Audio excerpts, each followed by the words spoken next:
So, hello friends, this is second lecture of relational database management system. So, as you know, in first lecture I have discussed about what is data, information, and knowledge, and how these three things are connected. And also, I differentiate between file system and database management system. So, by those, also you can understand why we require database management system and how database management system is more beneficial compared to file system.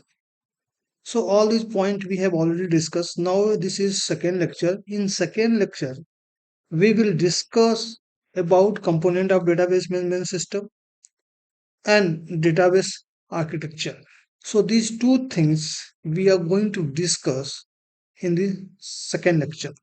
So let's start from the component of database management system.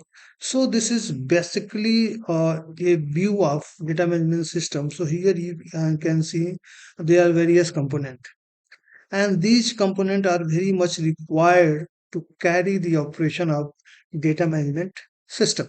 So these are storage engine, query language, query processor, optimization engine, metadata catalog, log manager, reporting and monitoring tools, and data utilization. So these are eight components which I will discuss in this whole lecture. So first is storage engine. So here you can see the diagram of storage engine. So the main so a storage engine is a software component that manage how data is stored, read, updated, and deleted in database. And it's also known as database engine. So when you are going to connect your SQL server to SQL Server Management Studio, so there will be option database engine. Firstly, you have to select database engine, then you can proceed. So when you are going in lab, so definitely you will be familiar with this term, that is database engine. So, and basically database engine also divided in two part. One is storage engine, one is relational.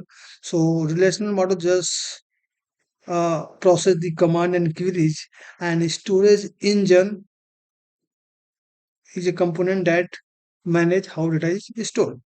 And all the SQL queries which interact with the database go through the storage engine. So this is very much important component of SQL server. Now talking about query language, so whenever you are trying to access data from the database, whether you are going to create database or just want to fetch data from the database, so you require a language to access or to perform the task.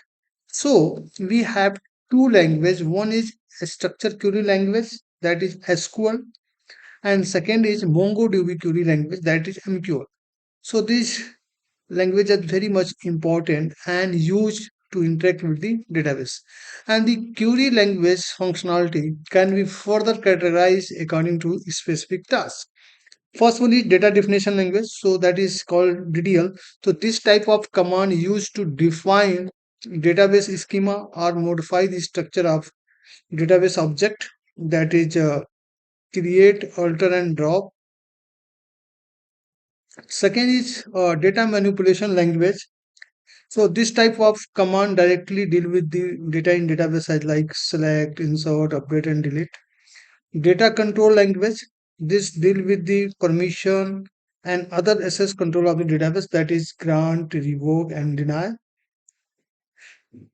A transaction control language command which deal with the internal database transaction, that like commit and rollback. Now query processor. So basically query processor is a component of a database that execute the queries, means that process the query.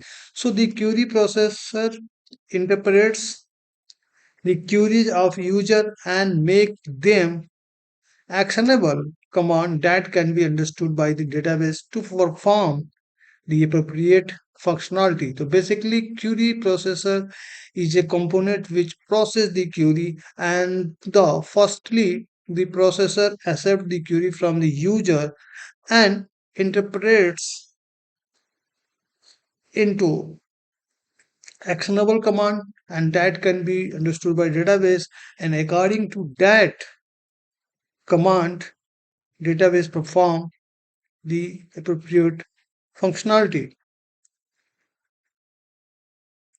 Now talking about what is query optimization in SQL. So basically SQL query optimization is a crucial process in database management system aimed at improving the efficiency of query execution.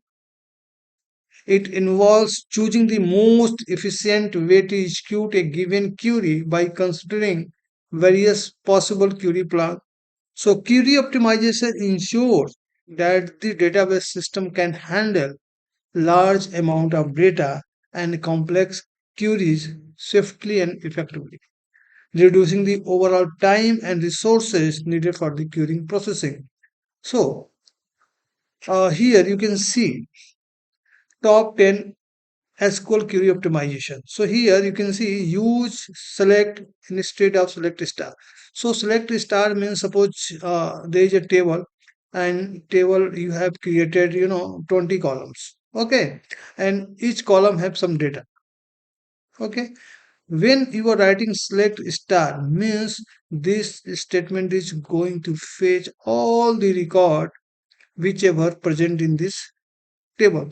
So it will take time because you are fetching all the data. But when you are mentioning, suppose you need only value of two columns, so just write select column one, column two from table name. So this type of query is queued faster compared to select star. So this is also technique of optimization, how you can save the time. Okay. Here you can see limit result set using limit of offset. Also choose appropriate join whenever you are going to work with join, to try to find out which is suitable join for your output, and also avoid using select distinct because this keyword is going to take much more time. Limit the use of wildcards whenever it is necessary, try to use, otherwise just avoid to use this. Use exist instead of count because count take more time compared to exist, because here we are checking yes that particular data is exist or not. So and here optimize subqueries and derived tables, avoid function on indexed column. Here you can see use appropriate indexing strategy, use union all instead of union. So there are various method. By using that method, we can optimize the SQL. Also, we can save the time.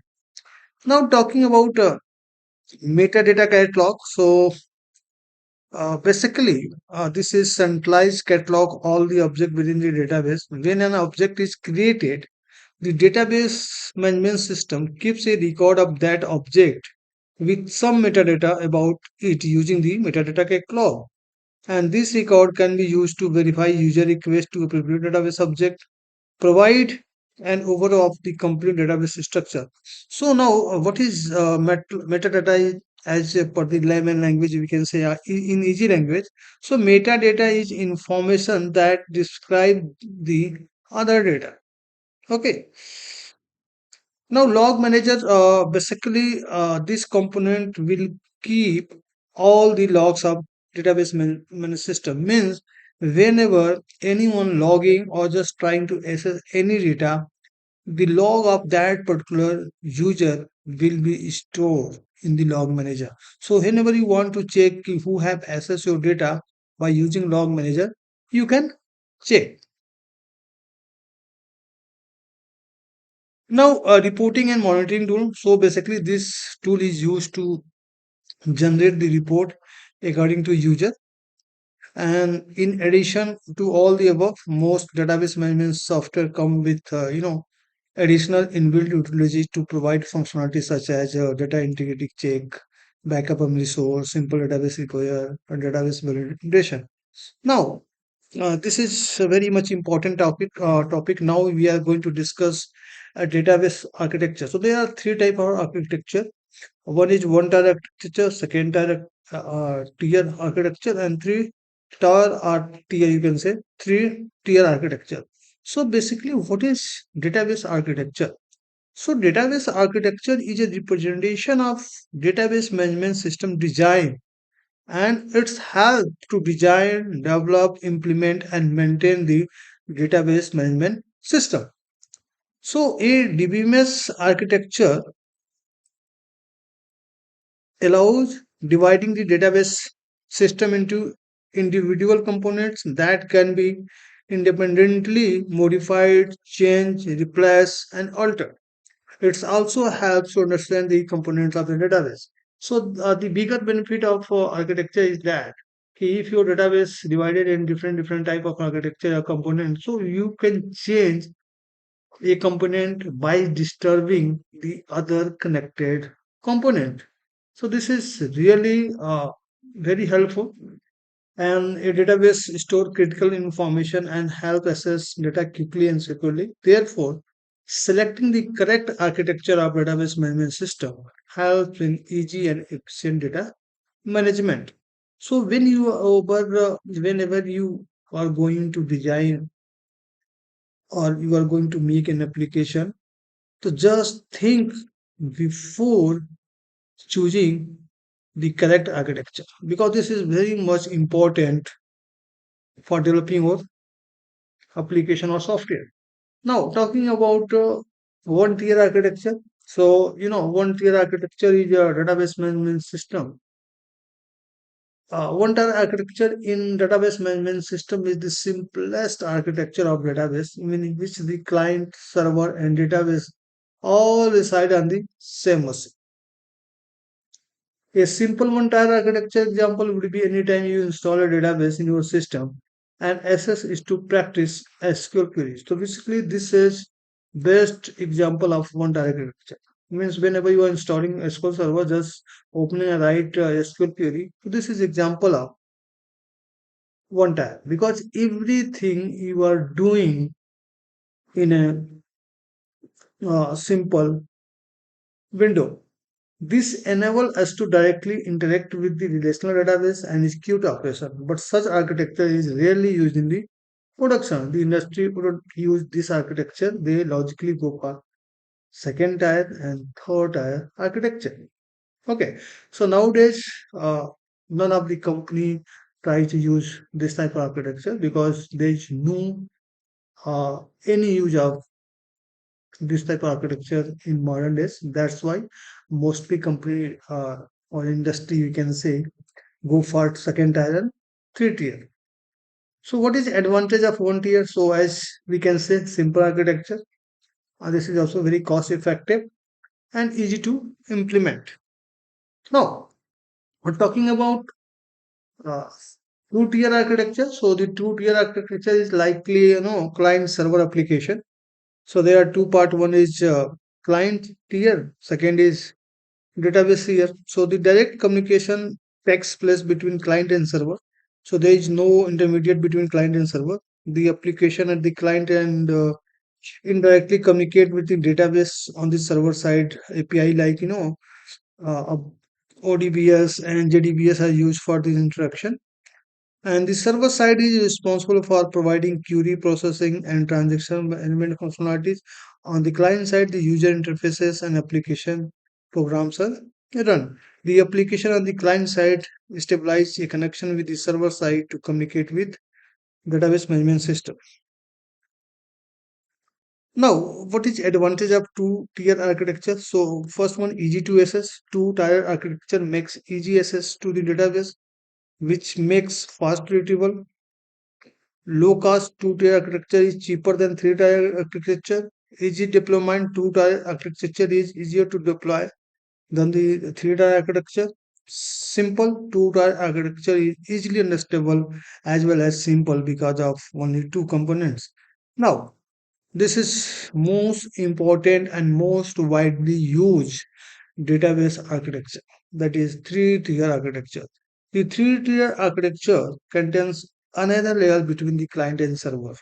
In this architecture, client cannot directly communicate with server. So here you can see there are three layers. One is database, second is application, first one is presentation layer. So here the presentation layer cannot directly communicate with the database, because for the communication, presentation layer firstly communicate with application layer. Application layer will be communicate with the database tier, and database tier responds to application tier, and application tier respond to presentation tier. Okay, so end user has no idea about the existence of database beyond the application server. The database also no idea any user beyond application. And now it is most widely used architecture to design a database management system, and it can be used in web application and distributed application, because there are three portions. And one of the best advantage is that if you are changing in presentation layer, it doesn't affect to application tier and database tier. So different person can manage different layer as well. So now, so just discuss what is database tier. So it contains the actual database along with the query processing language. It's also contain relation that define the data and their constraint. Application middle tier, it consists of application server and program that access the database. For a user,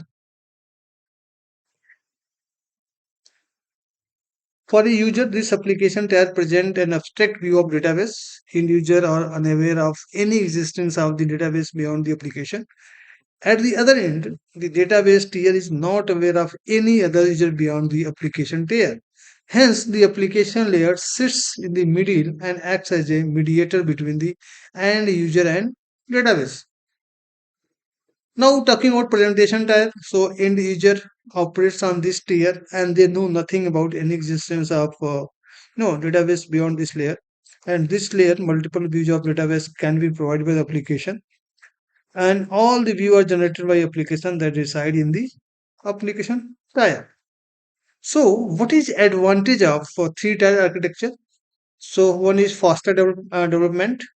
So because the tiers or layer can be handled by different teams and developed simultaneously, the overall development schedule can be shortened. You can say firstly we can develop application because everything is managing by a different person. Data integrating. So three-tier architecture maintains the data integrity, security. This type of architecture improve the security. So this is all about you know what is database architecture and what is component of database management system. So by using this video, you can easily understand what are database component and how the SQL Server architecture works. So we have discussed storage engine used for the manage how data is stored, and all the SQL queries go from this. Query language used to interact with the database, and we have DDL, DML, DCL, and CCL. Also query processor used to process the query, and we have optimization, so we can optimize all your activity in database. Log manager, we can assess who is logging, your system when he or she has logged. And also we have architecture, so in single tier architecture everything in a single machine. We have two tier, means one is client tier, second is database tier, and the most important is in three tier architecture, where is presentation tier, application tier, and database tier. So this is all about in this video. So thank you for watching this. Thank you.